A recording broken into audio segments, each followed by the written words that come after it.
இன்றைக்கு விழா தலைமை ஆற்றுவதற்காக ஒரு மிகச்சிறந்த மாமனிதர் நம் அரங்கம் வந்திருக்கிறார். மிக எளிமையான மனிதர். பொதுவாக நம்ம மேடைக்கு வந்து மேனாள் நீதியரசர்கள், பல்கலைக்கழகத்தினுடைய வைஸ் சான்சலர்ஸ், துணைவேந்தர்கள், பல்வேறு வகைப்பட்ட அரசு பொறுப்புகளில் தலைமை பொறுப்பில் இருக்கக்கூடியவர்கள், ஐஏஎஸ் அதிகாரிகள், மாவட்ட ஆட்சியாளர்கள், கல்லூரி பேராசிரியர்கள், இவர்கள் தான் நம்ம அரங்கத்துக்கு தலைமை தாங்குவார்கள். ஆனால் இன்றைக்கு வித்தியாசமாக ஒரு மாமனிதர், ஃபினான்ஸ் துறையில், நிர்வாகவியல் துறையில் பணியாற்றிய retired vice president finance Ashok Leyland, அதில் பணியாற்றிய ஐயா பார்த்திபன் நம்ம அரங்கம் வந்திருக்கிறார். நான் அடிக்கடி சொல்வது உண்டு, தமிழ்துறையை சாராதவர்களால் தமிழன்னை பத்திரமாக இருக்கிறாள் என்று நான் சொல்வது உண்டு. அந்த வகையிலே தமிழ்துறையை சாராத ஐயா திரு பார்த்திபன் அவர்கள் எப்படி தமிழ் பணியை செம்மையான முறையில் ஆற்றி வருகிறார்கள் என்பதை எண்ணி பார்க்கிற போது மிகவும் ஆச்சரியமாக இருக்கிறது. நம் வணக்கத்திற்குரிய பாரதி வித்யாபவனுடைய வணக்கத்திற்குரிய தலைவர் ஐயா திரு ராமசாமி ஐயா அவர்களும், கலைமாமணி ராமசாமி ஐயா அவர்களும், நம்முடைய டெபுட்டி டைரக்டர் ஐயா திரு வெங்கடாச்சலபதி அவர்களும் சென்ற மாதம் எனக்கு ஒரு நண்பர் பற்றிய ஒரு தொலைபேசி எண்ணையும் அவரை பற்றிய குறிப்பையும் என் கையிலே கொடுத்தார்கள். இதுவரை பாரதிய வித்யாபவனில் அவர்கள் நம்ம நிகழ்ச்சிக்கு யாரையுமே ரெக்கமெண்ட் பண்ணதே கிடையாது. உறவு சுரங்கம் அமைப்போம், நாங்கள் அழைப்போம், வருவார்கள், அவ்வளோதான். ஆனால் வெங்கடாச்சலபதி ஐயா என்னை அழைத்து, நம்முடைய இணை இயக்குனர் என்னை அழைத்து, பார்த்திபன் என்ற ஒரு சிந்தனையாளர் வந்திருக்கிறாரம்மா, அவரை பயன்படுத்தி கொள்ளுங்கள் என்று சொன்னார். வார்த்தை பாருங்கள், அவருக்கு வாய்ப்பு கொடுங்கள் சொல்லவில்லை, அவரை பயன்படுத்தி கொள்ளுங்கள் என்று சொன்னார். எனக்கு அந்த அவர் அறிமுகம் செய்ததே ரொம்ப பிடிச்சது. பயன்படுத்தி கொள்ளுங்கள் என்று சொன்னார். அந்த வார்த்தைக்கு நான் மரியாதை கொடுத்து உடனடியாக பார்த்திபன் ஐயா தொலைபேசியில் தொடர்பு கொண்டேன். கடந்த 2 வாரங்களாக நம்முடைய காப்பிய தமிழ் நிகழ்ச்சியை வந்து பார்க்கிறார்.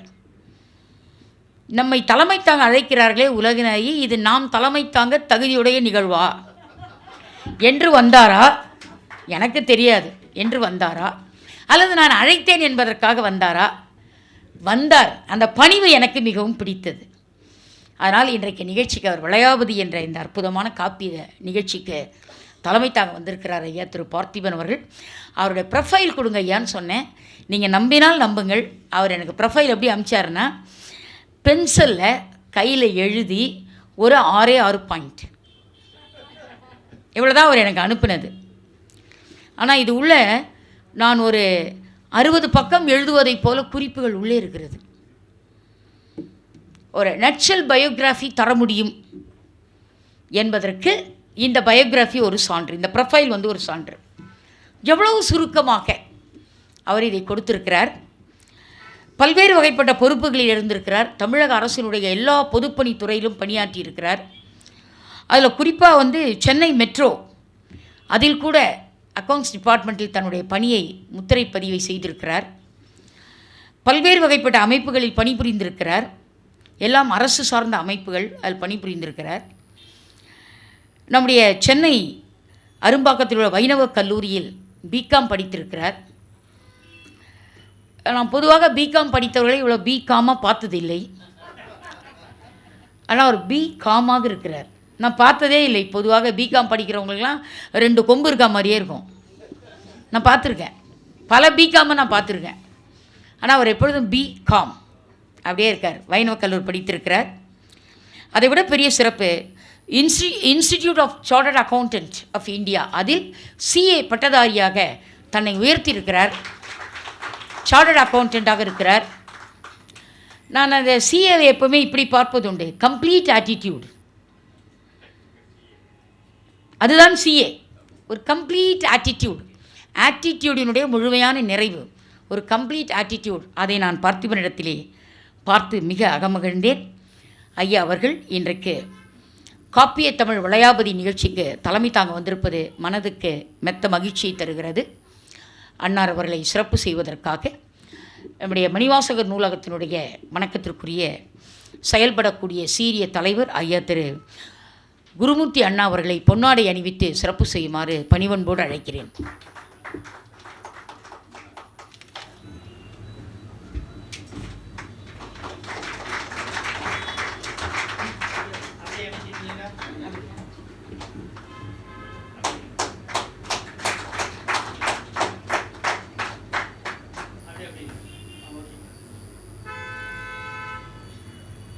நண்பர்களே, செவிகளை திறந்து வையுங்கள்.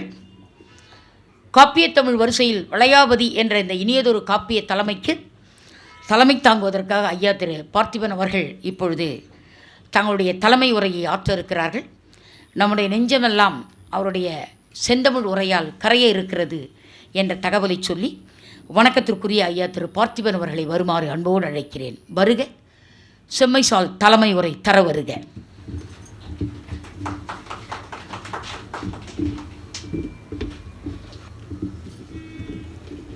மதிப்பிற்கும் மரியாதைக்கும் உரிய உறவு சுரங்கத்தின் தலைவர் முனைவர் பேராசிரியர் உலகநாயகி பழனி அவர்களே, சிறப்புரையாற்ற வந்திருக்கக்கூடிய முனைவர் பேராசிரியர் பத்ம மாலதி அவர்களே, தமிழ் விருது பெற இருக்கக்கூடிய தமிழ்துறை பெருமக்களே, அருமை நண்பர்களே, உங்கள் அனைவருக்கும் என்னுடைய பணிவார்ந்த வணக்கத்தினை தெரிவித்துக் கொள்கின்றேன்.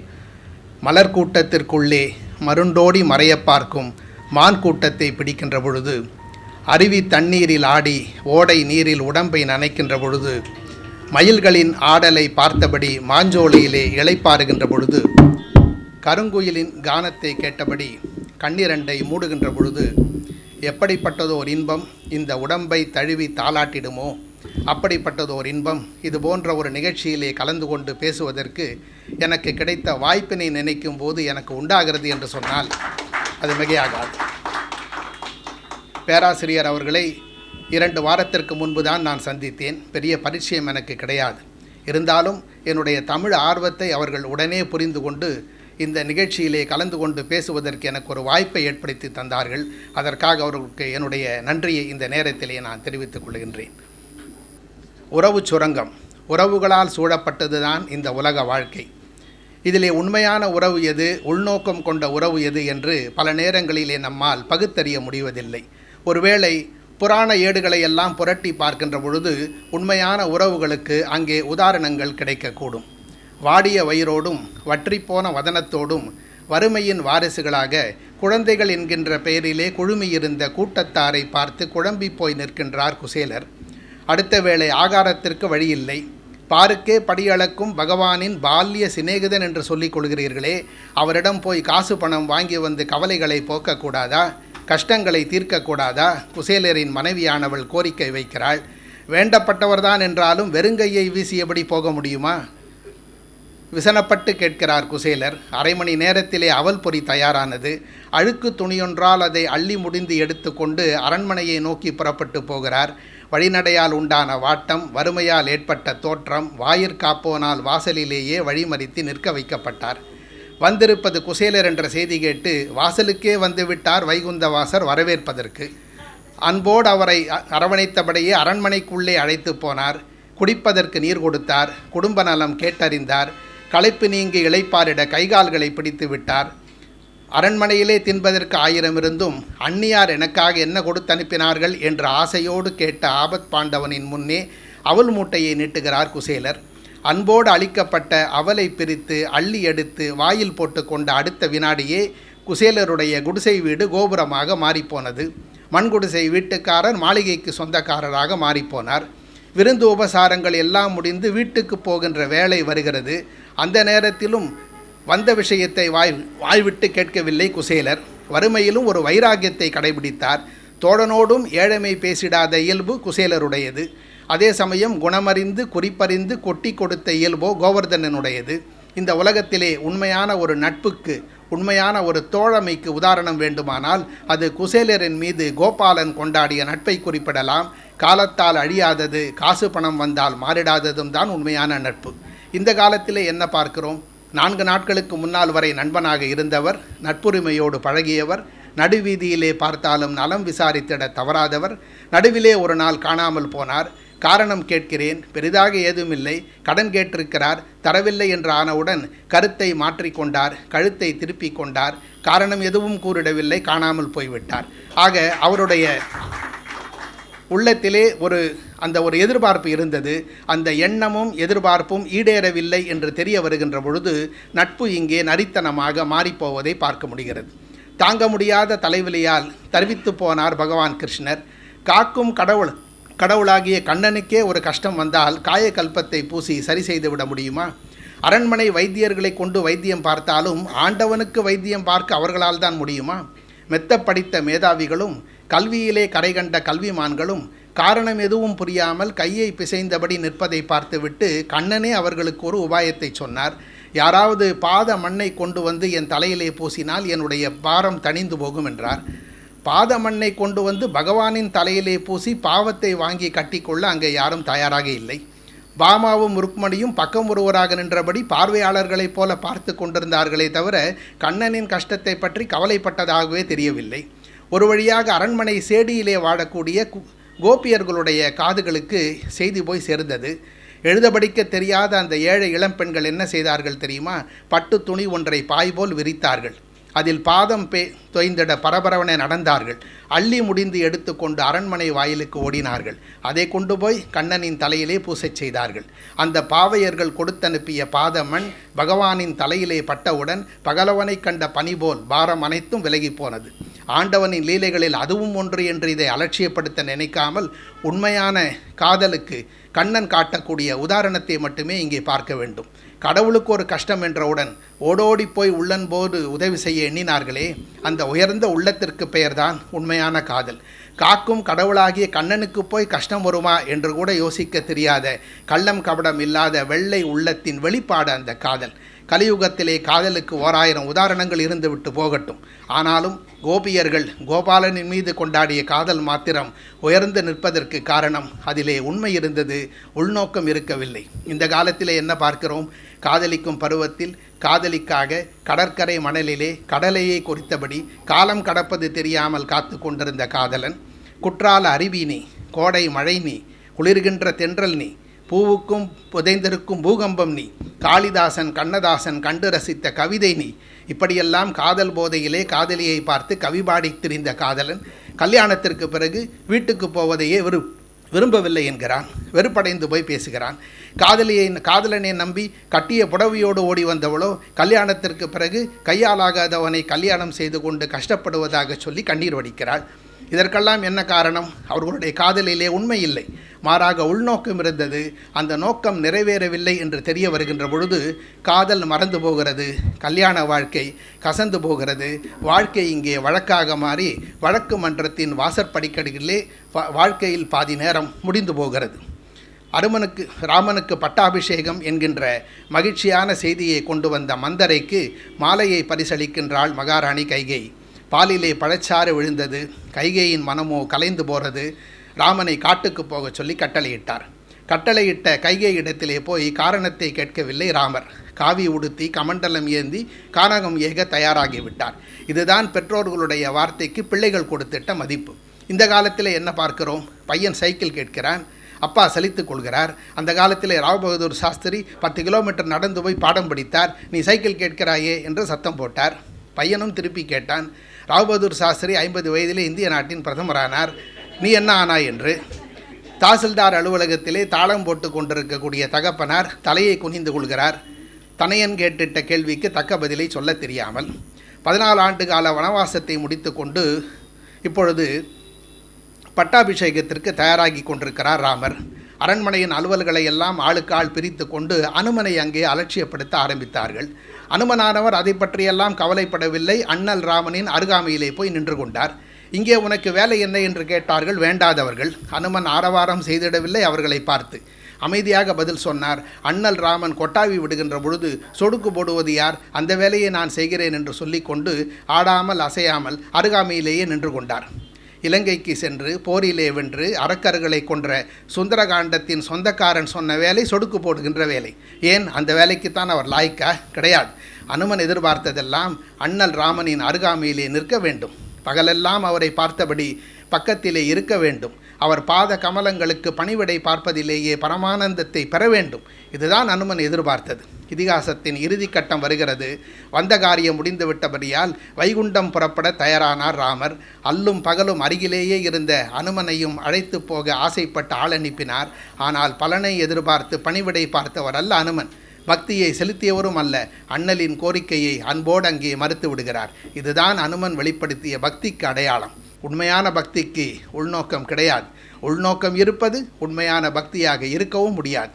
இந்த காலத்திலே என்ன பார்க்கிறோம்? படிக்காத பிள்ளை பரீட்சையிலே தேர வேண்டி பகவானை வேண்டிக் கொண்டு பாத யாத்திரை போகிறான். பரீட்சையிலே தேரவில்லை என்று தெரிந்தவுடன் பாத யாத்திரையை பாதியிலே விட்டு வந்து பகவானை திட்டுகிறான். இதற்கெல்லாம் என்ன காரணம்? அந்த பக்திக்குள்ளே ஒரு நோக்கம் இருந்தது. அந்த நோக்கம் நிறைவேறவில்லை என்று தெரிய வருகின்ற பொழுது பக்தி இங்கே பகல் வேஷமாக மாறிப்போவதை பார்க்க முடிகிறது. வரம் கேட்டு வற்புறுத்த முடியாது என்பதற்காக ஈஸ்வரனானவர் காளஸ்தி என்கின்ற காட்டுக்குள்ளே போய் வீட்டை கட்டி கொண்டார். ஸ்ரீ என்றால் சிலந்தி, காள என்றால் பாம்பு, அஸ்தி என்றால் யானை. சிலந்தியும் பாம்பும் யானையுமாக சேர்ந்து கொண்டு சிவபெருமானை சிந்தித்து முக்தி அடைந்த ஸ்தலத்திற்கு பெயர்தான் ஸ்ரீகாளஹஸ்தி, காளஹஸ்தி என்று சொல்வார்கள். அதே காளஹஸ்தி காட்டுக்குள்ளே ஆண் யானையை அடக்கி ஆளும் ஆற்றலை படைத்தவன், வேங்கை புலியை வேட்டையாடி வீழ்த்திடக்கூடிய வீரம் படைத்தவன் கண்ணப்பன் என்கின்ற வேடன் அதே காட்டுக்குள்ளே சுற்றி கொண்டிருந்தான். காட்டிலே தோன்றிய கைலாசநாதரை கண்டவுடன் கரைந்து போனான் கண்ணப்பன். மான்கறி மாமிசத்தை மகேசனுக்கு ஊட்டுவான். காட்டு மல்லி பூவை கொண்டு வந்து கைலாசநாதருக்கு சூட்டுவான். ஆடுவான், பாடுவான், ஆடலுக்கு அரசனையே ஆனந்தப்படுத்துவான். எப்பொழுதுமே நல்லவர்களை சோதித்து பார்ப்பது தானே நமச்சிவாயத்தின் வேலை. அவருடைய அன்பின் ஆற்றலை அறிய ஆசைப்பட்டார். தன்னுடைய கண்ணிலே உதிரத்தை ஓடவிட்டார். கடவுளின் கண்ணிலே பெருகிய குருதியை கண்டு கரைந்து போனான் கண்ணப்பன். கைகளால் மூடி பார்க்கிறான், முடியவில்லை. தடுத்து பார்த்தான், நிற்கவில்லை. துடைத்து பார்க்கிறான், ஓயவில்லை. பிறகு தன்னுடைய கண்ணொன்றையே பிடுங்கி கடவுளின் கண்ணருகே வைத்தான். குருதியின் ஓட்டம் மறைந்து போனது. கண்ணப்பன் அடைந்திட்ட ஆனந்தத்திற்கு அளவில்லை. குதித்தான், குழைந்தான், கும்பிட்டான், கூத்தாடினான். ஆனால் அவனுடைய ஆட்டம் பாட்டம் கொண்டாட்டம் எல்லாம் ஆண்டவனின் அடுத்த கண்ணிலும் குருதியின் ஓட்டத்தை பார்த்தவுடன் நின்று போனது. இந்த முறை கலங்கி நிற்கவில்லை கண்ணப்பன். காரணம், அவனுக்கு ஒரு உபாயம் தெரிந்து விட்டது. அடுத்த கண்ணையும் நோண்டி போட்டு விட்டால் அடையாளம் தெரியாமல் போய்விடுமே என்பதற்காக செருப்பணிந்த ஒரு காலை எடுத்து சிவபெருமானின் சிரசின் மீது வைத்து கொண்டு அடுத்த கண்ணையும் அம்பினால் நோண்டி எடுத்து அதை அம்மையப்பனுக்கு அப்பப்போனான். கண்ணப்பா நில் என்று கையை பிடித்து நிறுத்தினார் காலத்திநாதர். அவனுடைய அன்பின் ஆழத்தை கண்டு அசந்து போனார் அம்மையப்பன். பதறிப்போனார் பரமேஸ்வரன். உறைந்து போனார் உமையொருபாகன். உண்மையான அன்பிற்கு ஒரு உதாரணத்தையும் காட்டிவிட்டு போனார் உமா மகேஸ்வரன். இப்படி புராண ஏடுகளை எல்லாம் புரட்டி பார்க்கின்ற பொழுது உண்மையான உறவுகளுக்கு அங்கே 1000 உதாரணங்கள் கொட்டி கிடக்கிறது. நான் மேலே குறிப்பிட்ட மனித உறவுகளுக்கெல்லாம் இன்றைக்கு மதிப்பில்லாமல் போய்விட்டது. காலமும் காதலும் காமமும் கலந்து போனது. நட்பிற்கும் நரித்தனத்திற்கும் வித்தியாசம் விளங்கவில்லை. சுயநலமும் சோம்பேறித்தனமும் சொந்த பந்தங்களை விரட்டுகிறது. மொத்தத்தில் அன்பு என்கின்ற வார்த்தைக்கு அகராதியிலே போய் அர்த்தத்தை அலசி பார்த்து தெரிந்து கொள்ள வேண்டிய அவசியம் இன்றைக்கு உண்டாகி போனது. இந்த உலகத்திலே எல்லா உறவுகளை காட்டிலும் உயர்ந்தது அன்பு. காரணம், அது ஒன்றைத்தான் நம்மால் அனைவர் மீதும் வைக்க முடியும். ஒருவர் மீது வைத்தால் அதற்கு பெயர் காதல். பெற்றோர் பிள்ளைகளின் மீது வைத்தால் அது பாசம். உற்றார் உறவினின் மீது கொண்டாடினால் அது நேசம். ஆலயத்திற்குள்ளே அது பக்தி. அலுவலகத்திற்குள்ளே அது நட்பு. கண்ணில் பட்ட அனைவரையுமே காதலிக்க முடியாது. பக்கம் வந்து பேச வரும் அனைவரிடத்திலும் நம்மால் பாசத்தை வெளிப்படுத்தவும் முடியாது. ஆனால் அன்பிற்கு அப்படிப்பட்டதோர் அடையாளம் கிடையாது. அதை அனைவர் மீதும் நம்மால் வைக்க முடியும். புத்தன் போதித்ததும், இயேசு யாசித்ததும், காந்தி கனவு கண்டதும், ரமணரும் ராமகிருஷ்ணரும் ராமலிங்க அடிகளாரும் ராப்பகலாக சிந்தித்ததும் இந்த அன்பு ஒன்றைத்தான். அன்பு என்கின்ற இன்ப ஊற்று என்றைக்கு வற்றி வறண்டு வனப்பிழந்து போகிறதோ அன்றைக்கே வாழ்க்கை சக்கரம் ஓடுவது நின்று போகும். எனவே அன்பு என்கின்ற இன்ப ஊற்று வற்றி விடாமல் பார்த்து கொள்ள வேண்டும் என்கின்ற கருத்தை இந்த நேரத்திலே முன்வைத்து அந்த ஈடு இணையில்லாத அன்பும் இந்த தமிழும் நம் அனைவரையும் ஒன்றிணைக்கட்டும் என்று சொல்லி என்னுடைய தலைமை உரையை நிறைவு செய்கின்றேன்.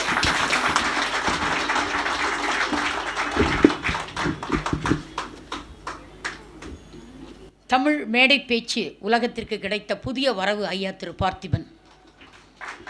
பலத்த கரவொலி தரலாம். இந்த மெட்ரோ பணி முடிவதற்குள் எப்படி பாரதிய வித்யா பவனில் விழா நடத்தப் போகிறோம் என்ற ஒரு கவலை எனக்கு 2-3 நாட்களாக இருந்தது. ஆனால் தமிழ் எதையும் வெல்லும் என்பதற்கு இந்த அரங்கம் ஒரு சான்று. இவ்வளவு அழுத்தத்திற்கும் இடையிலும் அரங்கம் நிறைந்த மக்கள் இங்கே அமர்ந்து பார்த்திபன் ஐயாவுடைய நெஞ்சம் நெகிழ்விக்கின்ற ஒரு தலைமை உரையை நாம் கேட்டு மகிழ்ந்தோம். மிக அருமையானதொரு தலைமை உரை. அன்பும் நட்பும் எப்படி உறவுகளோடு உண்மையாக இருந்தால் பார்த்திபனே கலங்கி மண்ணுக்கு வருவான் என்பதை ஒரு பார்த்திபன் சொன்னது ஒரு பாராட்டுத்தான். அழகாக சொன்னார். ரொம்ப அழகாக பேசினார் பார்த்திபன் ஐயா.